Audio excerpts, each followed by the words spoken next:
Senator Cory Booker broke Strom Thurmond's record for longest speech in the United States Senate. I think it was 25 hours and 5 minutes. This was Booker's response to a deeply frustrated Democratic electorate that is like, isn't there anything that you can do? Like, is something? Like nothing? Like you can't even like negotiate a slightly better CR with these fascists that are rounding people up and destroying, the country as far as we're concerned. And so Booker, came to the floor and said, okay, I'm going to show that we're at least trying to do something. Let's roll a little bit of, only a few seconds of this 25 hours. Our lives, our fortunes, and our sacred honor. We need that now from all Americans. This is a moral moment. It's not left or right, it's right or wrong.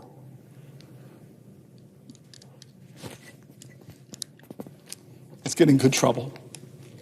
My friend, Madam President, I yield the floor.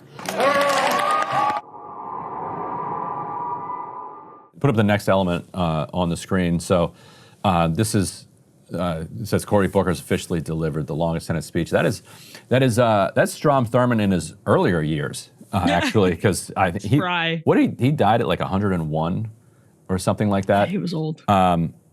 Like he was in Congress, like when I was covering Congress, and he set his record filibustering the 1957 Civil Rights Act. So that's how long this guy served in the United States Senate. One of the most vitriolic segregationists in the United States Senate. There's I forget what book it's in, but there's a scene where there are a couple of hardcore white supremacist Democrat senators in like the 1940s or 50s are watching a Strom Thurmond speech, and one of them says to the other, they're like, "My God, this guy really believes this stuff." Like the racists thought that this guy was like too over the top, and it has always been a real craw or thorn in the side of Democrats who are now on the other side of this white supremacy question, that he held this record. So it wasn't just pushing back against the Trump administration. Booker and Booker has said as much. He very much wanted to knock this guy off the pedestal, and he successfully did it with several hours still to go until he broke the record. He was saying, like, he was on the floor saying, I don't think I have enough gas in the tank. Like, I don't think I'm going to be able to make it. And the galleries filled up. A ton of Senate Democrats came to the chamber, which is very unusual. The chamber is almost completely empty, and sat there to kind of give him a little bit of gas to kind of get across the finish line. And when he finally made it, gave him a rousing applause. And around the country, you can put up F3. It did capture a lot of people's imaginations. Like the TikTok numbers were wild. The kind of live streaming numbers. He said he got enormous numbers of calls to his office. It's like in a dark time. Even a tiny little bit of light is something that a lot of people are going to fly toward. Did you follow this as it was going on? And what are Republicans? They kind of just amused by this, or do they see this as a little flickering of life from the opposition?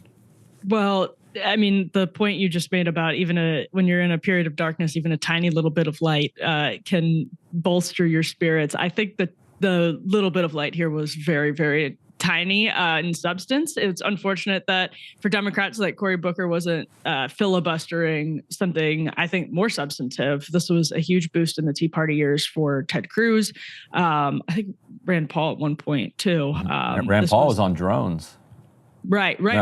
And so it was. Ted Cruz was to really support a government shutdown.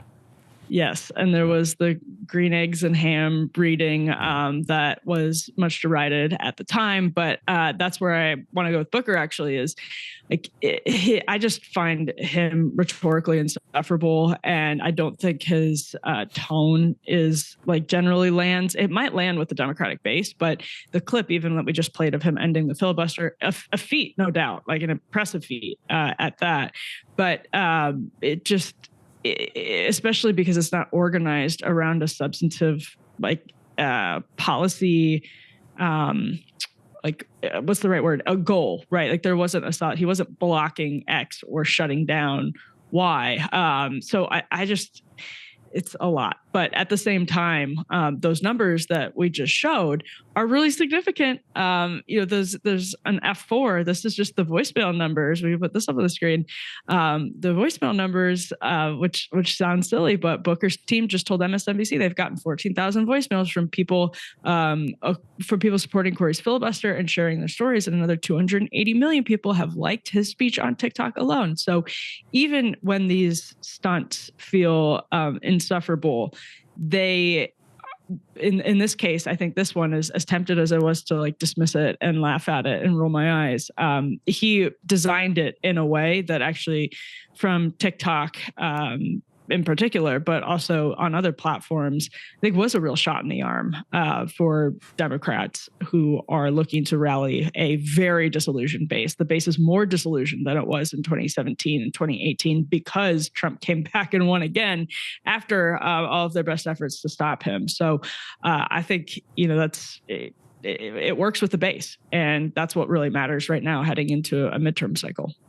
Yeah, and for the parliamentary details, like you really can't do a filibuster anymore for the most part, because if the other side gets 60 votes, they can move to a final vote, and if they don't, they can't, whether you're talking or not.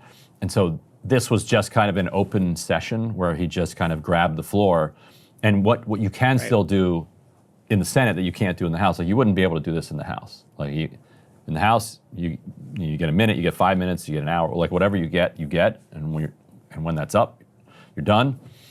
Whereas in the Senate, if you can keep going, you can keep going under certain circumstances. What he would do in order to give himself a slight break is he would say, somebody would come to the floor, say a Chris Van Hollen or somebody, and say, will the senator yield?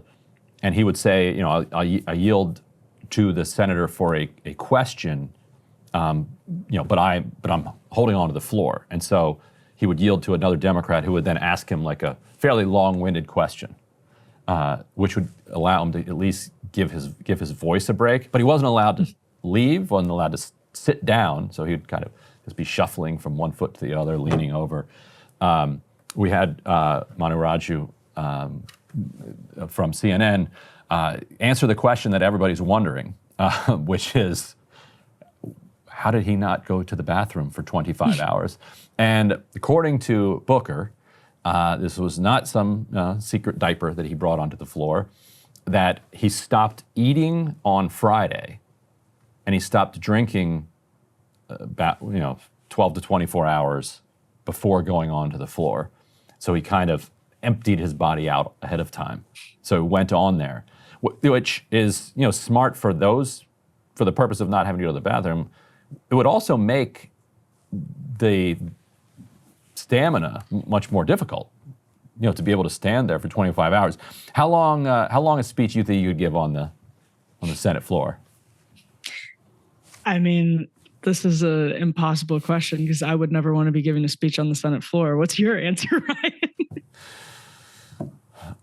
I don't know, man. I think it'd be pretty hard to go 25 hours. Like I don't think I could get anywhere near that. And yet, at the same time, what would I have to say? I've got maybe a half an hour of stuff to say. Yeah. Well, you can always read Green Eggs and Ham over and over again. Pro tip. I don't know. I don't know how many. I guess I could do a few hours. I don't know. Impressive. It's definitely. We should do it. We should do a show where we just go. Actually, we could probably first person to leave loses. Money off that. Yeah. We could probably make money off that. Hey, if you liked that video, don't forget to hit the like button and subscribe to Breaking Points. If you want to see the rest of Counterpoints, go to breakingpoints.com to become a premium member and get the full uncut show every morning in your inbox and on Spotify.